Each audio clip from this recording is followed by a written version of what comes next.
Hey, welcome in. It's Papa Drew's RV channel thing. I forgot who I am. Tonight, we have something really special going on. Actually, we got a lot of stuff going on tonight. There's a lot to unpack. I am bringing on a brother. That's right. I bet you all didn't know that we have brothers. I have a brother. I have a lot of brothers and sisters. We're bringing on a really special guest tonight. And we have a lot in common. We probably chewed the same dirt, and we did a lot of the same things together. We even got inoculated in the butt with some kind of shot that hurt so bad, we all had to sit down on the asphalt and rock back and forth to work that thing out, and then they made us run.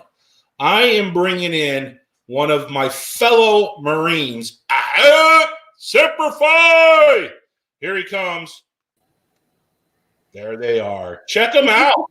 Jarhead and Ginger's Journeys. Welcome to the show. Thanks, Papa Drew. Can you hear us? I can hear you 5x5, brother. Outstanding. That is so cool. Later on tonight, towards the end, we have Irish phone calls going on. And, that's another friend. That's a guy I went into the Marine Corps with is just calling me. We have a lot of voicemails. And believe it or not, we had like some famous voicemails for us. Like some famous people called in, and it's amazing. You'll know them. They went up in smoke. Really? Awesome. Yeah. Cheech and Chong? Yeah. They actually called into the show. That's awesome. That called in. We'll play that later on tonight. Wow. So that is just amazing. But right now, I have to ask, are you from Camp Lejeune? Are you from San Diego? San Diego. And you? We're Hollywood Marines together. Outstanding. So I actually have on that. I have something to tell you because it's the 22nd your time, right? Yes, it is. On April 22nd, 1991, I stood on the yellow footprint. So today's my anniversary. Oh, wow. We actually went through. I went through in 1990, brother. Oh. Outstanding. Happy anniversary, Jarhead. Thanks. Yeah, I just realized that because we're from the future, right? We're a day ahead of you, so I get to celebrate it 2 times now since we're live with you. Yeah, we've gone international, people. We almost went plaid, but we went international instead. We'll talk about that in a second. So what I'm talking about is I have a lot of brothers and sisters. The Marine Corps is different than any other branch of the service. I don't care what people say, and I'm not bagging on any other branch of the service. But when you go through Marine Corps boot camp and you earn those Eagle Globe and anchors, every Marine around the world for the rest of their life is always your brother or your sister. Absolutely. So I could walk up and they could be flying a Marine Corps flag in a campsite. I'd walk up and hand them a beer and say, "Here you go, brother or sister." And absolutely. Yeah. So we don't leave people behind, and we really support each other. So with that being said, if you are not subscribed to Jarheads and Gingers, I highly recommend you stop screwing around and go over there and smash the red button. Do it now. So that's kind of my drill instructor, which I never was. I was in 1st Marine Division, 1st Tanks. So I drove around in those big, targets. Right. But we have a lot in common. Believe it or not. You are air traffic control, or were air traffic controller, correct? Or still are for a little bit more? Yeah. Well, I had 2 MOSs when I was in the Marine Corps. My first MOS was 7222 Hawk missile operator. Okay. They closed that down in about 97 or 98, I think. So I did a lap move, or the Air Force calls it cross training, and went into air traffic control. And I've been doing that ever since. So I did my last about 4 years in the Marine Corps as an air traffic controller, and I was a staff sergeant, an E6. And I knew if I did a PCS that I would be pretty much stuck in the office. and I was new to air traffic control, so I decided I didn't want to be in the office. I wanted to actually do the job for a while, and so I got out after 9 years, a little over 9 years. I got out, and but I can't thank the Marine Corps enough. It gave me a great skill that provided for my family and me for many, many, many years, and it still is now. Yeah. So a lot of our viewers, they might not be service, so they don't know what an MOS or a POS or a PCMPS is, or a PMI or any of that stuff. MOS is military occupation specialty. So that's kind of what your job is, right? And I had 2 MOSs. One, my first job was tanks. Well, actually, every first job is as a Marine, because there's not many of us. We're all grunts. So Rifleman. We all carry the rifle down to a line cook, down to everything else. And then we go out and we learn our specialty job, which for me was driving a tank. And then my second job, where we have a ton in common, is I spent almost 2 years in mainland Japan, down in Sasebo. Awesome. So watashi ni hango jozen Ohio. Watashi ni hango jozen desu. Watashi wa nomae wa Andrew desu ne. Hajime mashite onegaishimasu. Wow, that's a lot. That's awesome. So Ohio gozaimasu. So Ohio gozaimasu. So I did a lot of guard duty over there. So not like the typical jarhead. I had a lot of time with Japanese people, and I used to point and ask, "What is this? What is that? And how do I say that?" And the reason I did that is because I was a young kid and I wanted to date girls. They speak broken English over there, and they'll come up and practice on you. I'm sure you've had that happen. Yeah. But it was great because the Marines would have their girlfriends call in, and they couldn't speak to them, so I get extra dates. Nice. That's awesome. So yeah. So many questions. Right now, you're in Okinawa. I saw a bunch of your videos that are great. I like the videos where you're walking around like the Ginza or the outdoor malls and stuff down there, and checking everything out. And they have the vending machines that are out. You can buy cigarettes outside and beers outside, right on the street. You can buy real beers, like big ones, right on the street. In mainland Japan, they have a panty machine where you can buy dirty panties. Yep, I've seen that. You go in and you put in some money, and women's panties come out. Yep. Don't ask. Don't ask. It's a different world over there. But tell us some of the stuff that you've got into. And like, do you like hoka hoka bentos or yakisoba? I was a big yakisoba fan. So what do you guys get into over there? Well, we try and stay carnivore for the most part. Kind of fairly new to us. But when we are eating the good food around here, we do, and we actually have a video. It's called Yakiniku, where you'll go in and they give you an iPad, and you basically order all the meat and stuff you want, and there's a small grill right at the table, so you grill it up yourself there. So we do like that. They have what we call them sushi go rounds. They put sushi on small plates of maybe 2 or 3 pieces of sushi, and there's a bunch of sushi chefs back there cutting it up. They'll put it on the conveyor belt, and as it goes by, you just grab whichever ones you want. And when you're done, they come over and look at your stack of plates, and they charge you accordingly. So we have that. We really like the ramen, and there's a lot of ramen places around, so we do those. They also have what's called izakayas. And we like those because you go in, and for one price, it's all you can eat and all you can drink. So that's cool. So yeah, us as Marines, we can go in there and drink an establishment out of business. In about a heartbeat. Yeah. So my first time ever in Japan, I went out to Mama-san's bar. From base, and I didn't speak any Japanese. I was, I think, 20 years old, so I was like a boot. I was definitely a greenhorn, and I walked myself out into town, and I'm sitting at the bar, and Mama-san comes up and says, "Hey, sailor, do you want some sake?" And I didn't know what that was. So she goes, "Do you want it warm or cold?" I said, "I don't care. Just put it in my glass." So she put the bottle down. I drank the whole thing. Whew. By myself. Well, Japan's a little different. They have couches and stuff right in the bars. So the couch looked inviting. So I went and laid down on the couch and fell asleep. And I was a good Marine. I didn't get into trouble. And the next thing I know, Shore Patrol's over there, pulling on my boot saying, dude, you can't sleep here. And I'm going, but it's comfortable. Yeah. So they brought me back. They brought me back to the barracks, took my ID card, and put me to bed. They were really nice people. I didn't get for that one. That's good. That sounds about right, though, for Japan. Everybody's they're all so nice over here.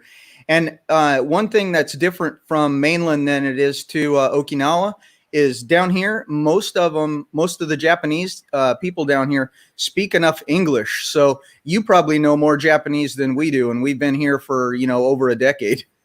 Yeah, you guys have been going like back and forth. This is your second time to Okinawa, isn't it? Third time. Third time back to the Okinawa. Wow, you guys really like Okinawa. We do. Yes. We don't want to leave.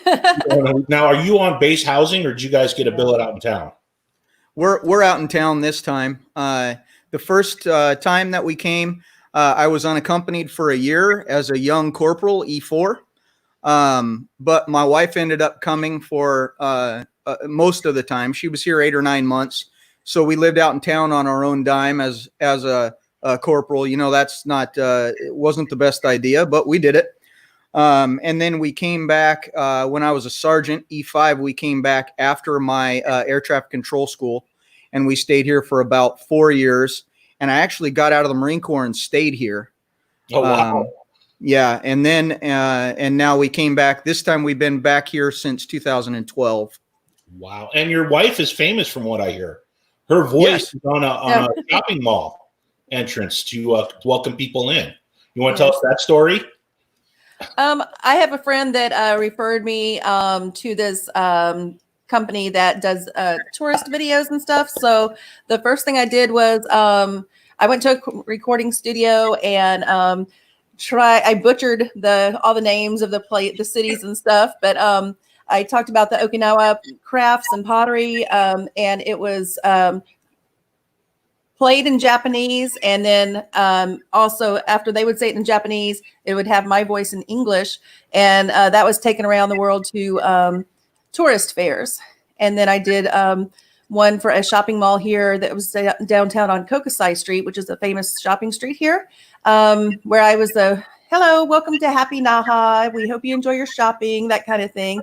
And I also there's a botanical garden here, a Japanese garden that I'm the English voice. When you walk around, you push a button to hear what the scene is about. So I'm that voice. the Kokosai Street, if you don't know what Kokosai Street is, that's the video I think you were talking about, where we were walking around all the shops and everything. Obviously, that was before this whole craziness happened, but it's pretty cool and touristy place. If you haven't seen that video, you should check that one out. It's pretty cool. Yeah, that it was. You guys have really good videos.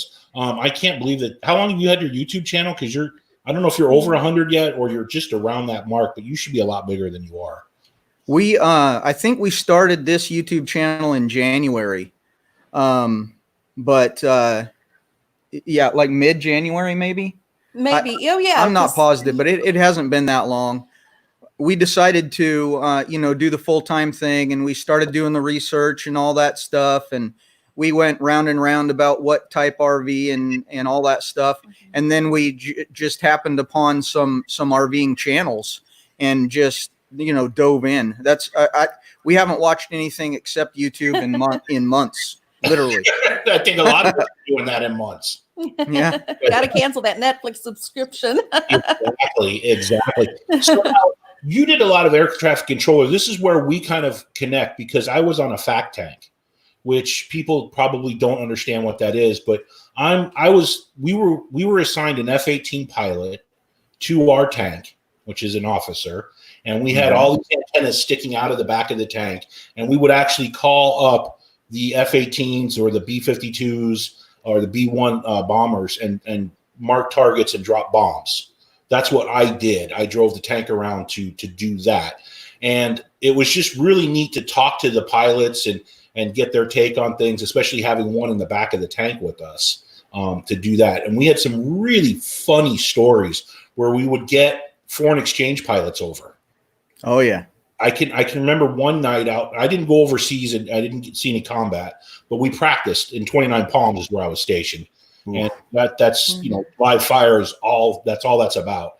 It was 2 a.m, 29 Palms in the middle of the desert, and it was cloudy. And we had called in some F-18s to come in on station and bomb some targets for us. I'm in the driver's compartment. I'm listening to everything on my headset, and we pull up a foreign exchange pilot. And we asked him, do you see the marker? It's a flare on the ground. And the guy goes, no, I don't see it, but I'm coming in to bomb something anyway. And we were like, oh, crap. What's he going to bomb? Wait a minute. No, stop. I'm out. You're not just going to drop bombs and leave. Where's this going? Do you have any funny stories like that, being a flight air traffic control you can talk about? Oh, yeah. After we left here, I started working with the Air Force, and I actually went to Warner Robins in Georgia. We settled there for quite a few years, and then after that we went up to Alaska. But we stayed at I worked at Elmendorf in Alaska there for a few years before we came back here. And one time I had a DC-6, which is a bit of an older aircraft. And it came in and it landed. I was the only one there because I was working a mid shift. So I was the only one in the tower. And he came in and landed. And as he's rolling out, he's coming right by the tower. And in air traffic control lingo, you can't tell a pilot that something's on fire. You can't say, hey, your airplane is on fire. You have to say, it appears your airplane is on fire. So I told him, I said, it appears your right engine is on fire. And he said, oh yeah, it's no big deal. It happens all the time. And I said, no, hold your position on the runway. And I pulled the crash phone and got the emergency vehicles out there to him and stuff like that. So that was one of them. And you said that you had a pilot in your tank. I didn't know that was a thing, but in the Air Force, when the jets are flying, when they have the jets out there, they have what they call a SOF, a supervisor of flying, and it is a pilot also.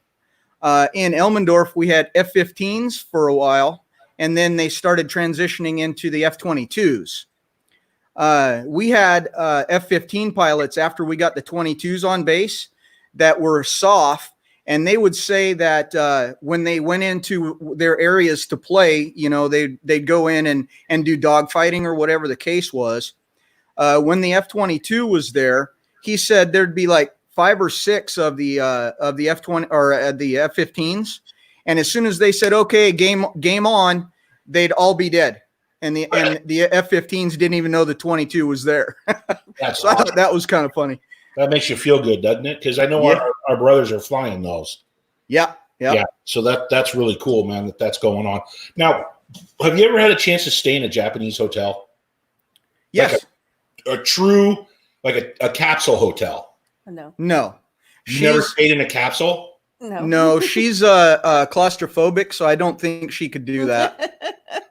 So we went out to Fukuoka and we got really drunk or highly inebriated.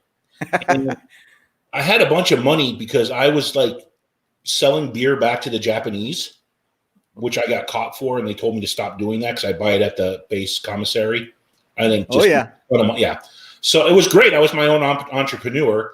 And so I just had a bunch of this Monopoly money because what is this stuff? It doesn't make any sense.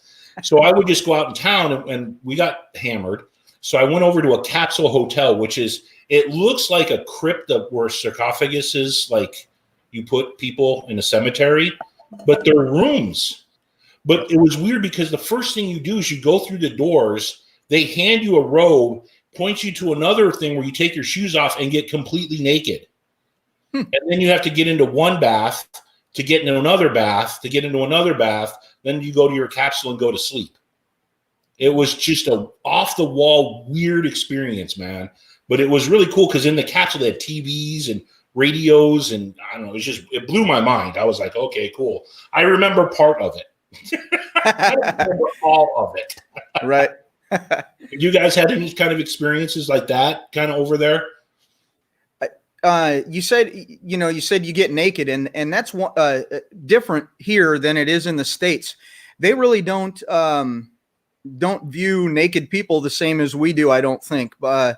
We went into a hot springs kind of a place, and it was much the same, where they have separate locker rooms, and you go in and you get naked, and then you have to go through a series of washing and whatever the case is, and then you can put on your bathing suit and go out into the hot spring area. Well, inside the men's locker room is a woman handing out towels.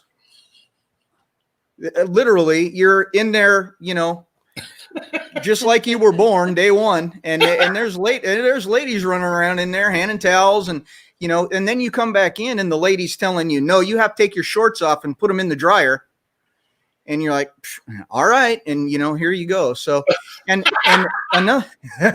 another thing is, over here, when you go into a public restroom, like it seems like 90% of the time when I go into a public restroom, there's a lady in there cleaning. Yeah, there's a lady in there cleaning it up. Their restrooms are not like our restrooms. And I went for the first time. I walked in, I looked around, and I was like, how do I do this? I walked back out, and I asked the girl I was with, somebody explained this to me, because there's like no toilet paper in there, and it's a hole in the ground.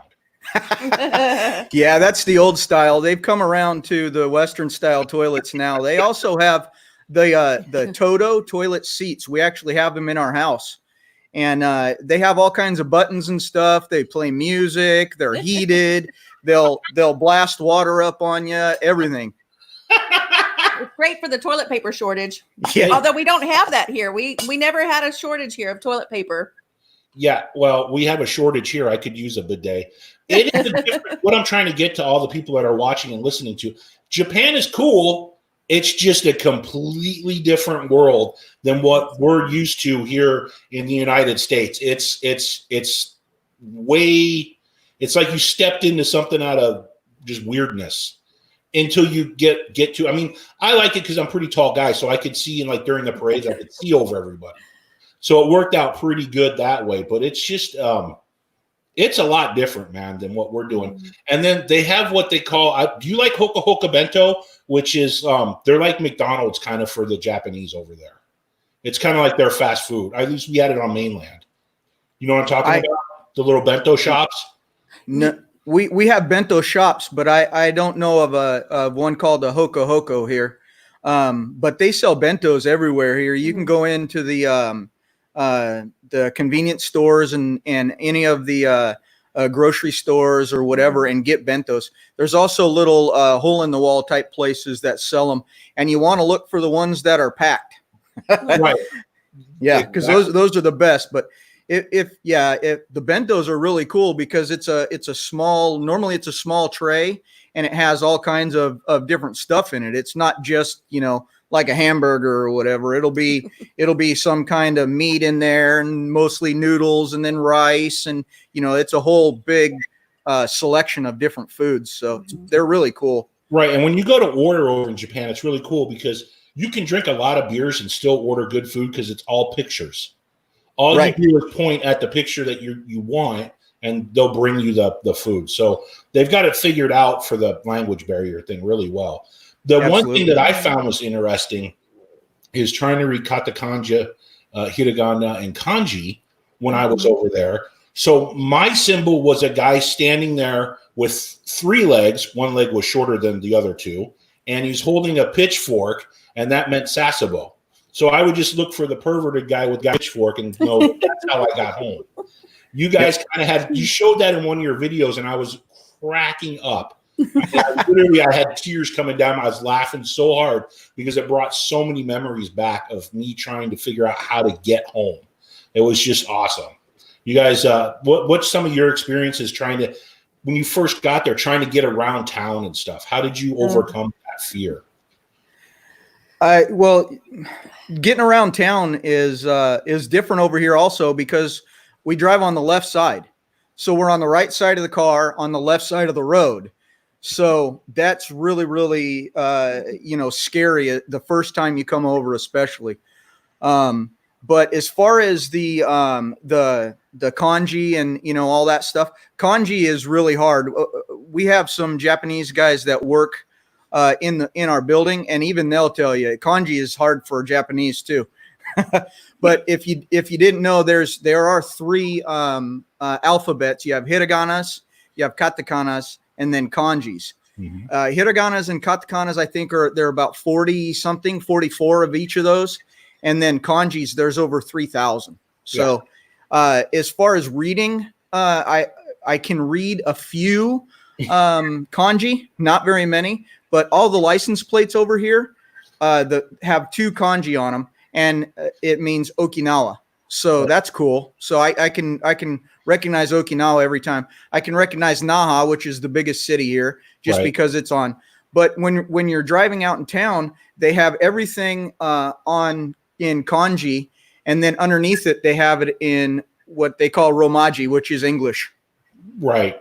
And so so that's not too bad. The roads are really different, because I had my driver's license over in Japan, and when I was taking my test, I had 3 on the tree, right? And I was sitting on the left-hand side, and I sat down, and I had a driving instructor who spoke kind of English. The one thing I can remember is him saying, "Please stay reft, more reft, keep reft."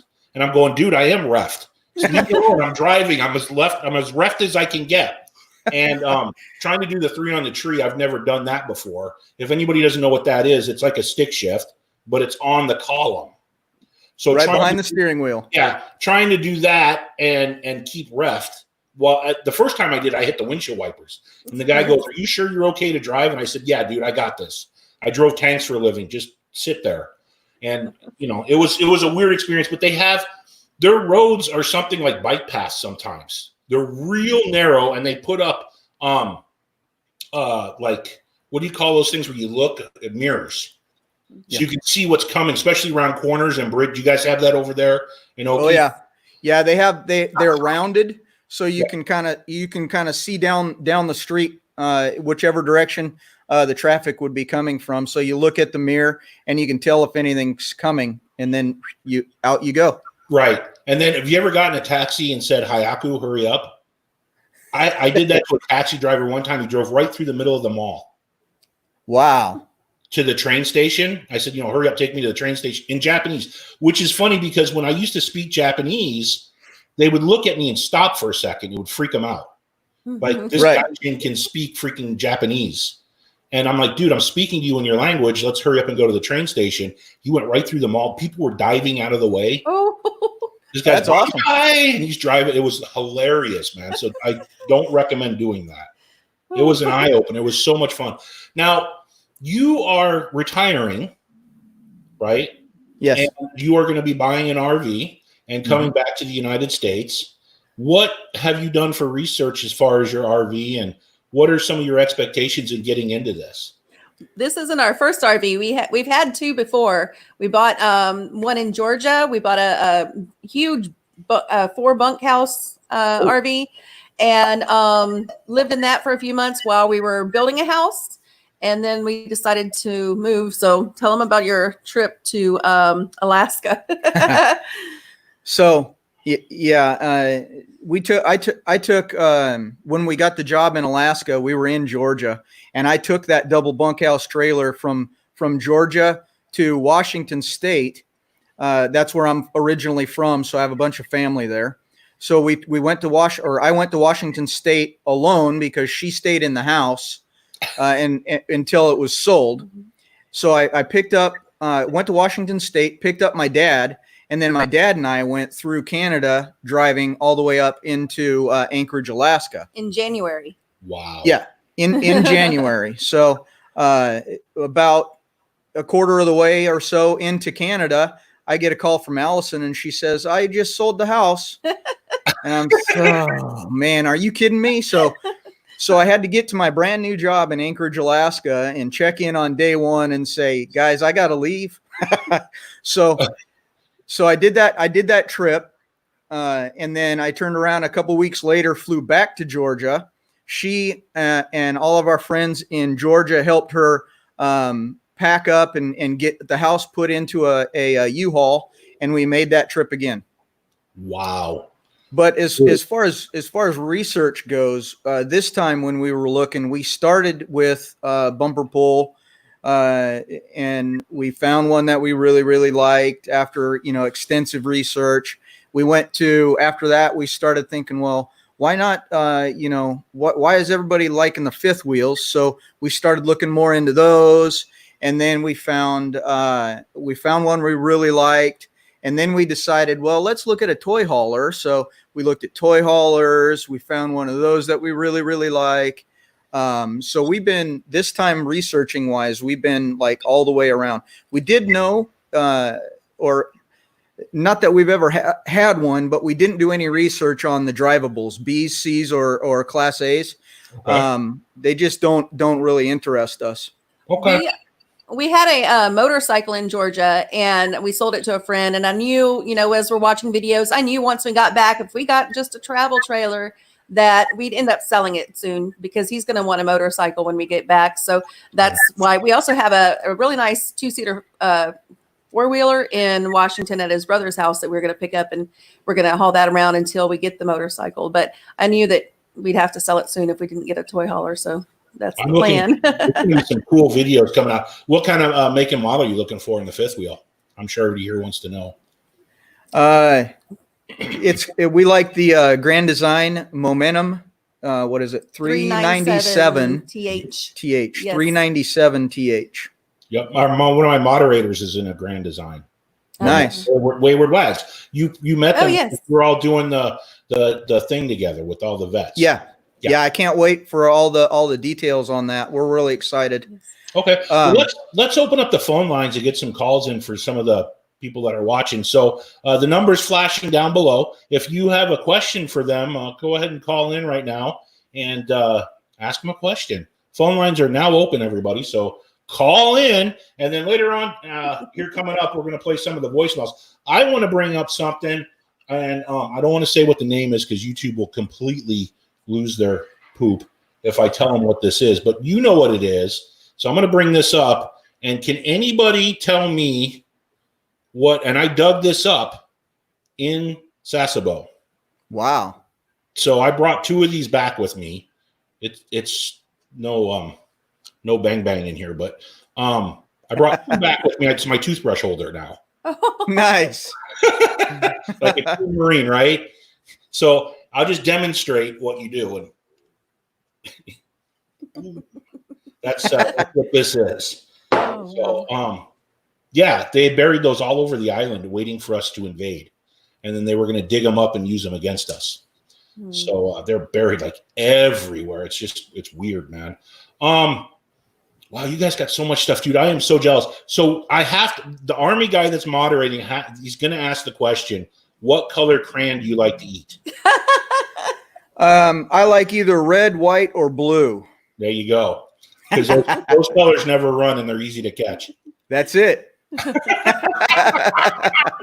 So where's some of the first places that you want to go to when you get back to the States? I mean, there's a lot of stuff you have to do, obviously, transitioning in from the military into civilian life again. But after you get all the dust is settled and everything, and you've got your fifth wheel and your car, what's one of the first places that you would like to go to? Well, we're going to be kind of stationary for a little bit, I think, at least, because when we get back, like you say, we're going to buy everything and all that, but we want to sit someplace for a little bit while I do the VA process. So that may be a couple of months. We're looking at we really like the hill country in Texas. That's where we're going to go back to, is Texas. That's where she's from. Okay. We have a daughter there that just got married in last October, so we went back and did a bunch of driving around there, and so we'll be in the Austin, San Antonio area for probably the first few months. Okay, and then we'll definitely be putting out videos from there. Oh yeah, you guys are rocking on the videos, man. Your quality and your the stuff that you're putting out is first class for sure. I predict good things for you guys in the future coming up. It's just, we got to get your name out there so these people can watch some epic content from you guys.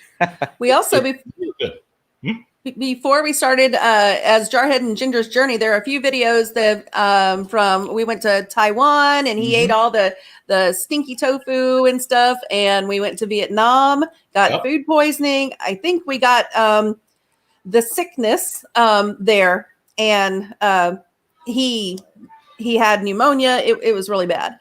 But so yeah, we have a few. We don't have any from Bali. We went to Bali, but we weren't doing videos then. So we have one from Utila, Honduras. That's on another channel. We have to transfer over. We have to figure out how to do that. Wow. Now, when my dad was in Vietnam, he had taken up my mom and myself over to Taiwan, over to the Air Force base that's right there, the large one. And that's my first language was actually Chinese. Wow. Because we had a maid that would come and take care of us because it was cheap. And she was starting to speak to me in Mandarin. And I would start speaking back to her in Mandarin, and my parents couldn't understand me. So unfortunately, they stopped that. I wish they hadn't. But yeah, that was my first place. What did you guys think of Taiwan? I liked it. We actually went twice. The first time, excuse me, the first time it was fairly cold and raining, so we didn't have as much of a good time. But we found a restaurant over there. It's called Din Tai Fung, and they have little dumplings with soup inside. It's very, very strange, but super good. Yeah. It's called Xiaolong Bao. Yeah, Xiaolong Bao. So it's Din Tai Fung is the restaurant, and the type of food is Xiaolong Bao. So we went the first time. We had a pretty good time, and we were sitting here right where we are right now one day, and we said, man, I really want some Xiaolong Bao. And we had a long weekend coming up, so we flew down and went again. It's only 500 miles from here. So it's like 5,000 yen or $50 basically for a round trip ticket. So, wow, why not? So we actually went the second time just because we wanted Xiaolong Bao. Wow, that's so cool. Hey, honey, let's go on a date. Where do you want to go? Let's go to Taiwan. Yes. That's cool. Yeah, that's like when I had my first leave in a long time, instead of coming back to the States, I went to Korea. Yeah. Go figure, I mean, why not? Right. So I went down to Busan and walked around the open air markets. They heat the floors over there. They don't do that in Japan, but in Korea, they heat the floors and they have big signs. Wear slippers out of bed or you'll burn your feet. Wow, that hot, huh? Yeah. It's like, all right. I've never done that before, but cool. Rock on, man. To each his own. It's just when you go to a different country, instead of being that American that's like, oh, I'm an American, get out of my way, embrace the culture. You'll learn something. People will open up to you, and you can actually, it's a lot of fun. It really, really is if you do it that way, instead of being, I'm the American, get out of my way kind of person, that some of the service people can be that way. Absolutely. Especially the Marines. Yeah. Because that's how we are. That is. I have a short story on that if you want to hear it. Sure, I'd love to hear it. Go for it. So the night I met her, we met in Texas at what was the name of the town there? El Paso. Yeah, we met in El Paso, Texas. I was at my first A school learning how to be a Hawk missile guy. So I meet her. She takes me to a bar that may or may not have been off limits. And there were a bunch of Army guys there because it was an Army bar. So, and it was pretty packed and pretty rough. Biker bar. Biker bar. So I grabbed her by the waist and I started pushing her through the crowd, yelling at the top of my lungs. And you've probably heard this sentence before: "Gangway, Marine! Gangway, Marine!" Make a hole. Yep, make a hole. Yeah, we got a call. Hang on, real quick. We'll go back to that story.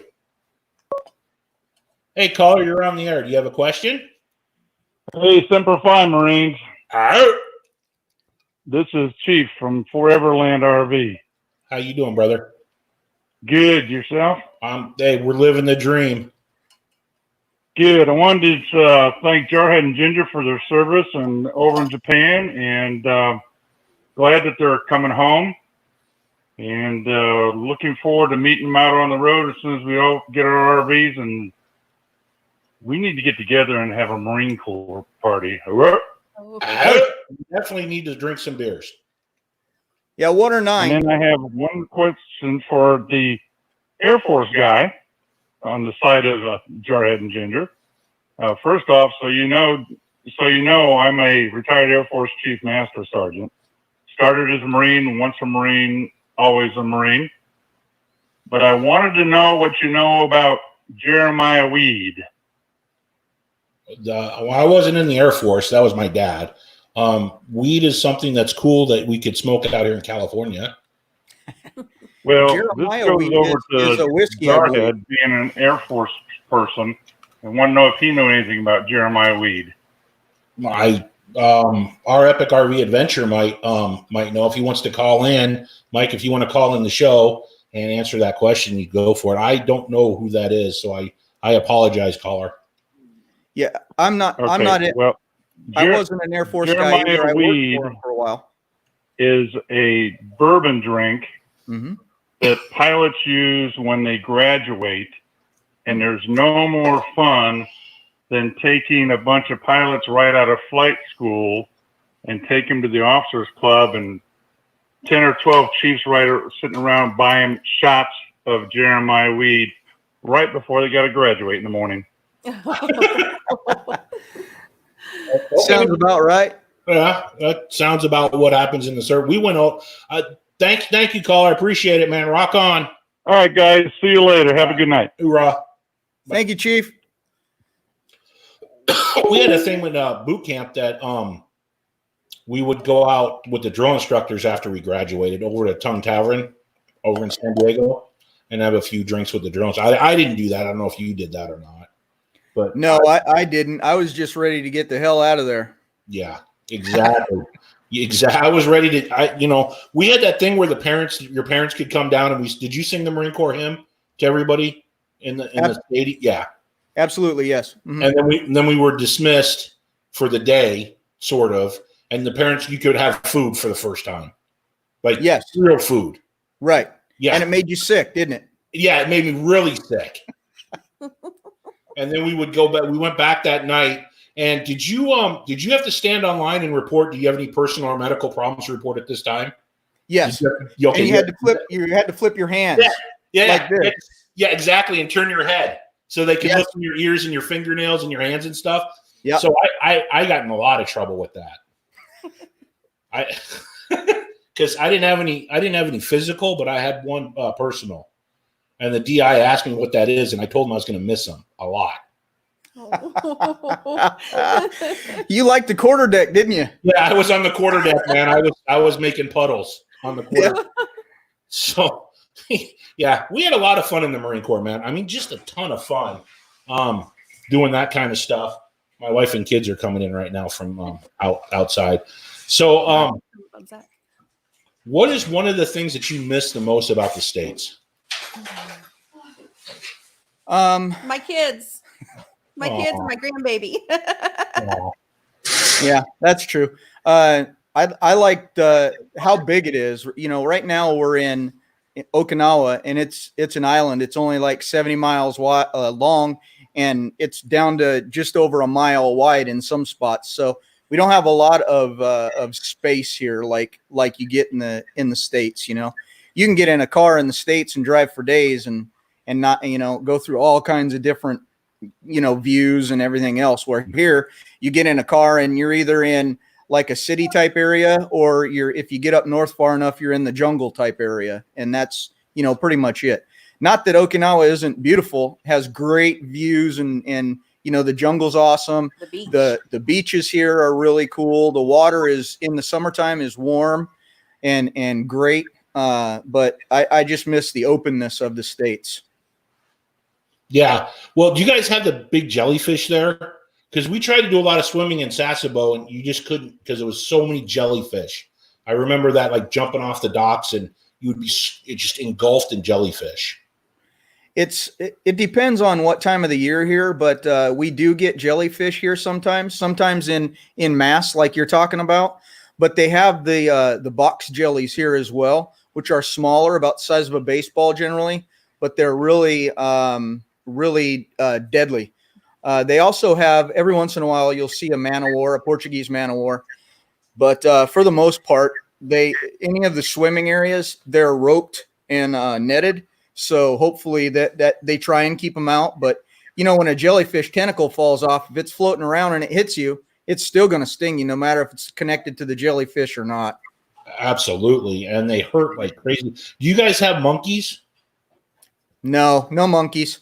The only animals they have over here besides birds, well, they have birds, obviously. They have snakes and they have mongoose. They brought mongoose over to kill the snakes, and they ended up the mongoose ended up killing more birds than snakes, apparently. So something wrong.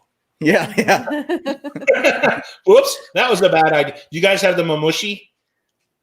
Mamushi? Yeah, we call them 2 steps. You bite them, you take 2 steps, and you're done. Yeah, habu. They're habu here.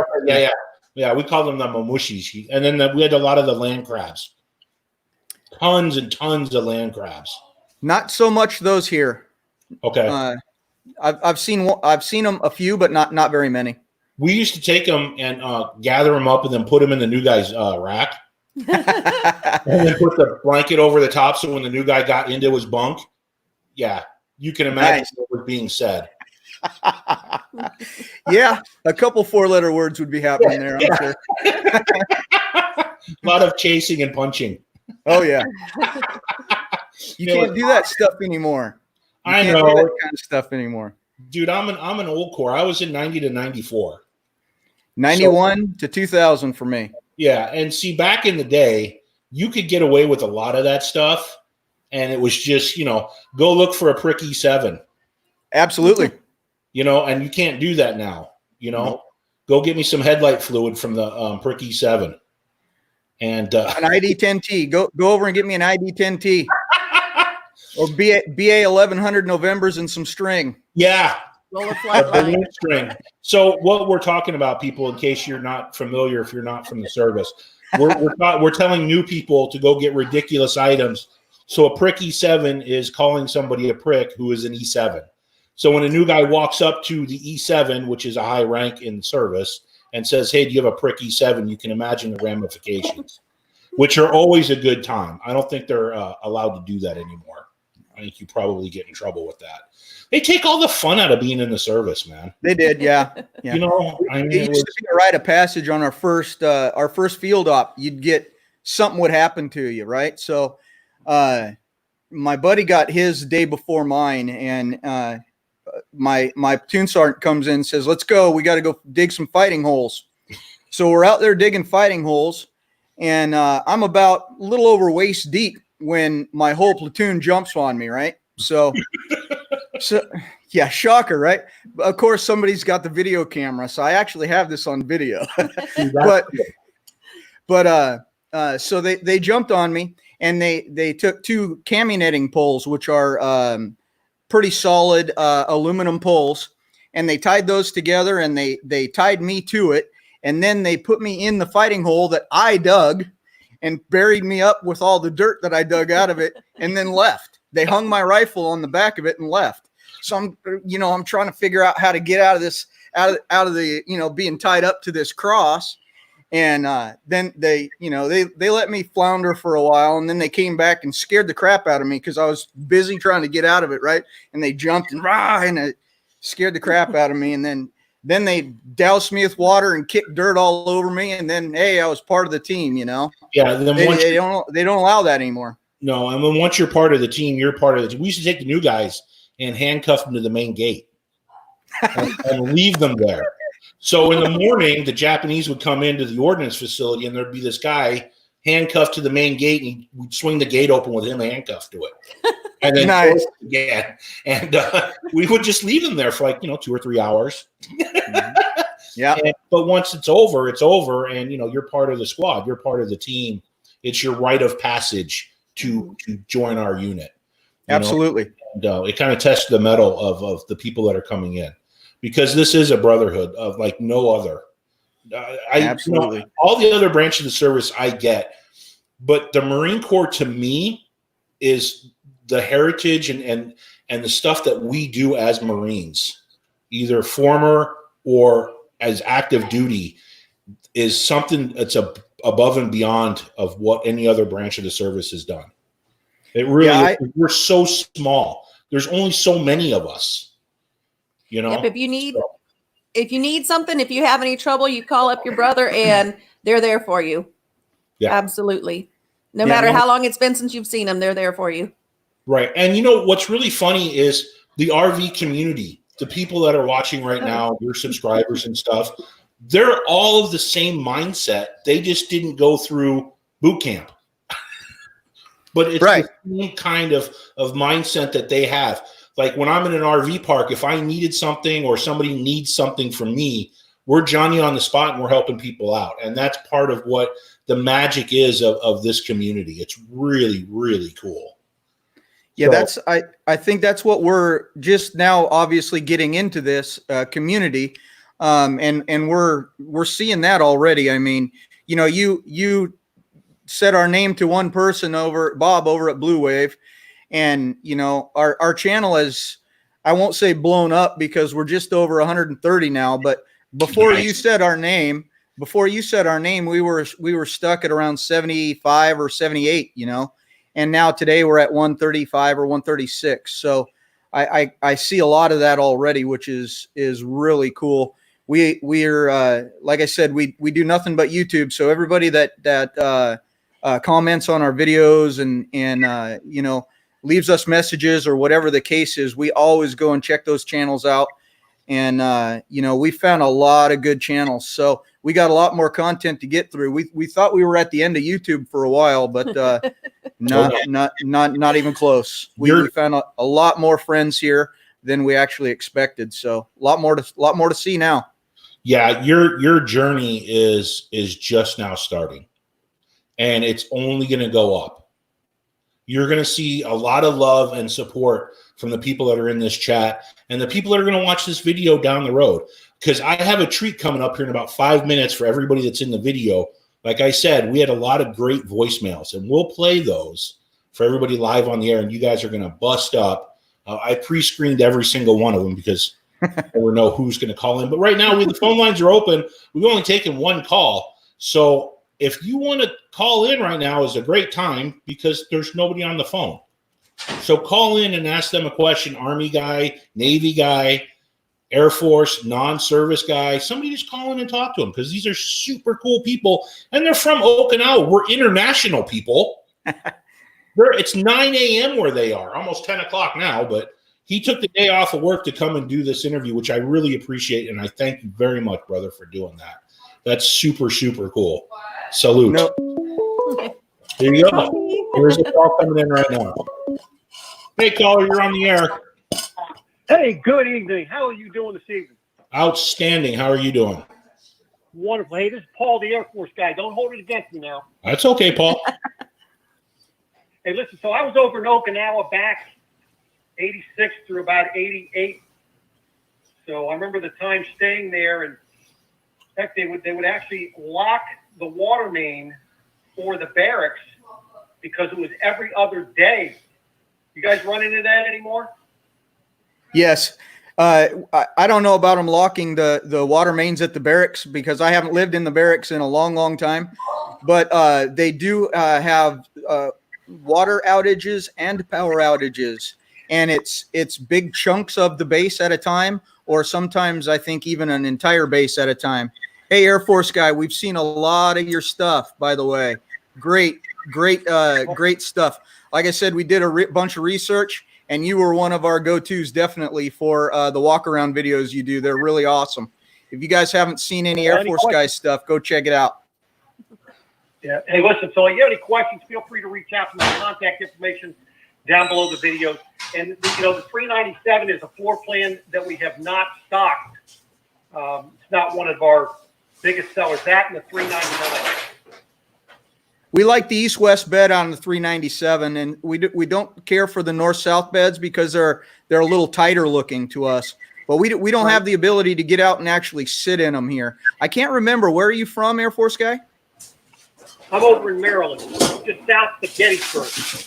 Okay. We have a son in Maryland who was also a Marine. He did 9 years in the Marine, and he's in Maryland there. Oh, wow. One of my best Marine Corps brothers is in Maryland as well. And I apologize. We do stock the 397 every now and again. Are you at a dealership, Air Force? Are you at a dealership? Yeah, I work at Beckley's Camping Center in Thurmont, Maryland. Well, go ahead and plug that, dude. Tell people where they're at and tell them come see you. I appreciate it. We're right on Route 15, right south. We're 30 minutes south of Gettysburg. Now, something I do, I'm not your typical sales guy. What I do for people is, especially newbies, people that never had an RV, I have them take the first camping trip up in Gettysburg, one of the campgrounds. And when I get off that day, I go up and check in on them, make sure that, I answer any questions. And my customers have my cell phone, and trust me, they do call me. That's awesome, man. That sounds like great customer service. I got a video coming out on Sunday. You might want to tune in for that. Awesome. Oh, that sounds good. Well, listen, I appreciate it. Hey, you guys enjoy it over there. I know I was TDY into Okinawa. I was actually spent 4 years up in Misawa. Oh, okay. So I know where that is. We used to tee off. We used to go golfing at 3 o'clock in the morning. Yeah, I know Misawa. It was awesome. The tough part was we couldn't get a golf cart, so we finished one of the 9s because they weren't open. The tough part was carrying that dang golf bag with, an 18-pack of beer in it. They get pretty damn heavy. Yeah. You need a cart. At 3 in the morning, we got an 18-pack of beer, guys. We got to hurry up and drink this shit. Yeah. Lighten the load. Got to lighten the load. That's it. Oh, that's awesome. All right. Well, thanks, caller. Bye. All right. Let's see if I can figure this out now. I want to play some of these voicemails, if you don't mind, real quick. We're I good. promised everybody to do this, so let me see if I can figure this out. Oh yeah, here they come. So let's see if we can hear this real quick. Hey, Papa Drew, man, this is Cheech, man. I just wanted to call and tell you, man, I watched your video about your black tank, man. Yeah, man, I don't know what I'd done if I got poo all over me, man. Oh, man, you don't even like any of the poo, man. Man, don't tell us, man, that's personal stuff, man. Yeah, all right, man. We'll catch you later, man. Hey, man, tell Mr. Epic Dude, man, you like his lasagna, too, man. Yeah, man, tell him, dude. Tell that Dustin, man. He's cool. Later, dude. Did you guys hear that? That was awesome. Yeah. Yes. Yeah, that was awesome. That's all right. Here's another one coming in. Hello, Papa Drew. My name's Forrest. Forrest Gump. I saw your video, sir. Well, you got doo-doo all over you. That's all I got to say about that. Did he say doo-doo? He You got did. doo-doo all? Yeah. Must Yeah. be your poop hat. Yeah, it's my poop video that I made. Here's, Man, you got all the celebrities calling in. dude. I got every. I mean, this is just great. Here's another one coming in. Mm-hmm. Hey, Papa Drew, this is Carl. Mm-hmm. Sure, like them French fried taters with them smoked ribs. Mm-hmm. But after saying you're listening to your poop video, don't think I want French fried taters no more. Mm-hmm. Once again, swear me, I'm going to swear we. No, thank you, sir. Goodbye. And oh, this is just great. Here we go. One more. Domestic swabs.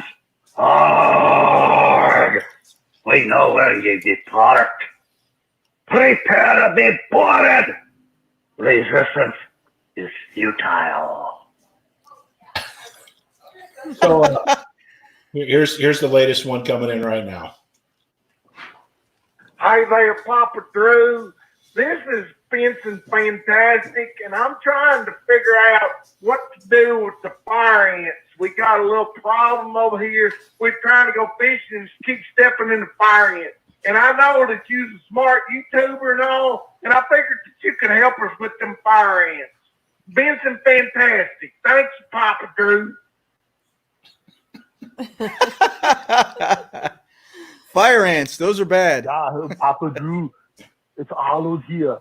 Yeah, I'm just calling to congratulate you over 1,000 subs. I don't think I could ever eat 1,000 subs. I think I might have eaten maybe 5. My favorite one is a ham and cheese. And then you're talking about the watch time. I'm not understanding what is the watch time. You wear a watch, you look at it, you tell the time. What is the problem here? Not understanding. But anyway, goodbye. So, Arnold, you got Arnold. Nice.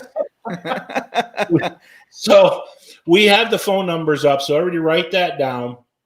Leave me some voicemails and I'll play them on the air for you towards the end of every show. We got some coming up.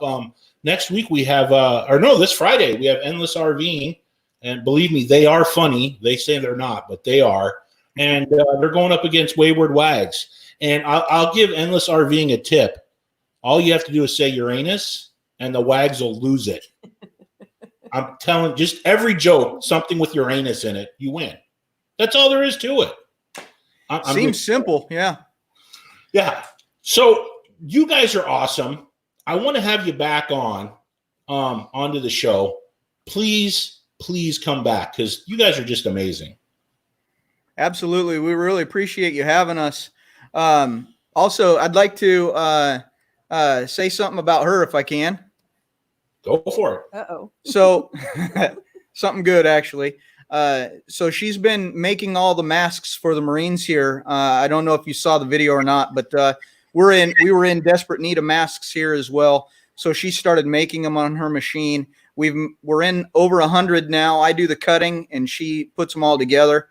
Every single one of those masks we have given away to a Marine or a civilian that works with the Marines. A few Air Force guys. A few Air Force guys, yeah. So basically your service members, we've been giving them out to. We don't take any money for them, but a lot of people have donated money to us. And she has said any donation that she gets is going to the cause that we talked about that we're working with WAGs and you guys on. So every dollar that she's made with masks are going towards that. And where can they get a hold of you to if they wanted to donate and help out?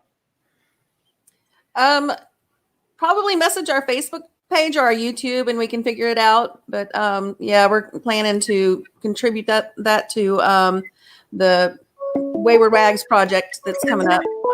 Okay, hang on real quick. We got a call coming through here.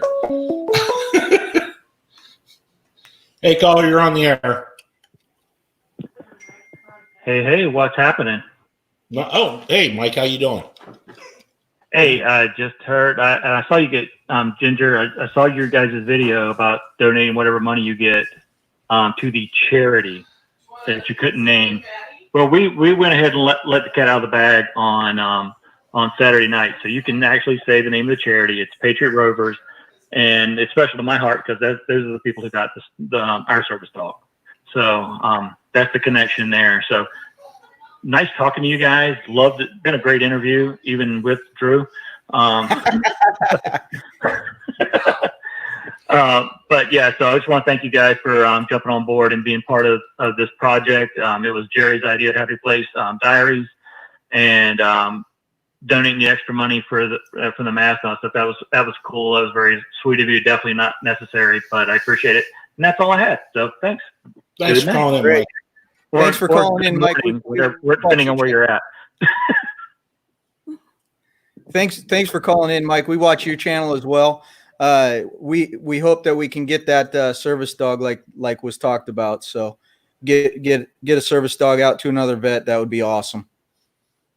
Yeah. Thanks a lot, guys. Thanks, Mike. Our epic RV adventures, everybody. So that's really cool that you're doing the masks and you're giving them away to the fellow brothers and sisters over there to keep everybody safe. Thank you for doing that. That's really, really, really cool. So thank you. You're and welcome. thank you for your service too. So I'm talking to you. Oh, for me? Oh, thank you. Yeah. Yes. They had announced just one day, they said tomorrow, no one will be able to go into any facility on base without a mask. And the base commander here of the Marine Corps base had to get we're out of them on the island as they are, most places. So they have Marines standing at all the gates taking your temperature with a little forehead temperature gun. So they had to have masks. So I brought all of them that I had made up and donated them to the base CO. And then later that day, I went through the gate and saw the Marines wearing my masks. That's super cool. That just goes to show everybody, we all take care of each other. And that's really, really, really cool. I'm not sure who's on right now. I know there's another YouTube channel on. I'm looking for them right now. And let's see. So we can go over and do a raid for them. It's Wednesday. It's it's the North Woods RV Life. So if somebody could put a link in there, one of my mods, to North Woods RV Life, and we could do a Papa Drew's RV raid and Jarhead and Ginger's Journeys raid as well. So let's do that. And if you haven't gone over and checked out their stuff, please do so. They're great people. They're doing good things. And I can see their channels going. And you could say, you know what? I was one of your first subscribers. And I followed your journey from start and still going. That's awesome. We really appreciate it too. The shout out you gave us and now having us on your channel, this isn't going to do anything but help us out. So we really appreciate that. And definitely look for more content from us down the road. Like I said, we're getting ready to get on the road, getting ready to retire. We do. Hey, I'm under 130 days. I go on 129 and a wake up in about 4 or 5 hours here. So I ain't got much left. You're going to be so short, you can parachute off a dime. That's it. Yeah, absolutely. Yeah. I'll be nothing left but a cover sitting on the ground. That's how short I am. There you go, man. All right, everybody. You guys have a way you close out your videos? You want to close out the video? And I'll close it out the way I do it. Special message you want to tell everybody? Sure. All right. Thanks for coming, guys. As always, like, subscribe down below, all that stuff. And join us next time on Jarhead and Ginger's Journey. Awesome. And I'd like to say, I love you. And we'll see you next time. Friday, tune in. It's going to be an epic show. Bye, everybody. Be safe. Bye, brother. Thanks. Thank you. Guys, hang out for a second.